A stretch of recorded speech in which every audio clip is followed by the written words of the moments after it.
Attivato il 1° aprile, il servizio di prenotazione in farmacia della vaccinazione contro il Covid è stato preso d'assalto dalla cittadinanza, ma Federfarma Verona precisa che le regole vanno rispettate e l'intervento delle farmacie è rivolto principalmente alle categorie fragili che non riescono ad accedere autonomamente alla piattaforma digitale. Il servizio di prenotazione in farmacia del vaccino non costituisce una scorciatoia, come molti utenti hanno pensato. Addirittura, dato le molte notizie che sono state fornite in maniera veloce, non sempre puntuale, qualcuno ha chiesto addirittura di essere già vaccinato nelle farmacie veronesi. Ora,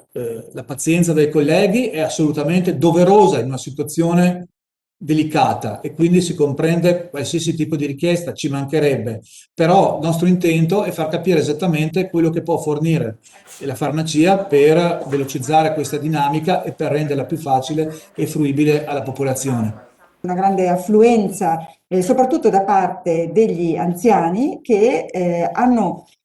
approfittato della capillarità della farmacia, quindi del fatto di avere la loro farmacia sotto casa disponibile a questo nuovo servizio, anziani o persone comunque che hanno delle difficoltà a poter accedere alla digitalizzazione, quindi a poter fare le loro prenotazioni online e quindi possono rivolgersi invece tecnicamente in maniera molto più semplice in farmacia. Il significato del protocollo per le farmacie è proprio questo di fatto, non è appunto quello appunto di saltare le code, ma semplicemente di rispettare quello che è il calendario vaccinale di ogni singola ASL e quindi a seconda dell'annata di chiamata e quant'altro.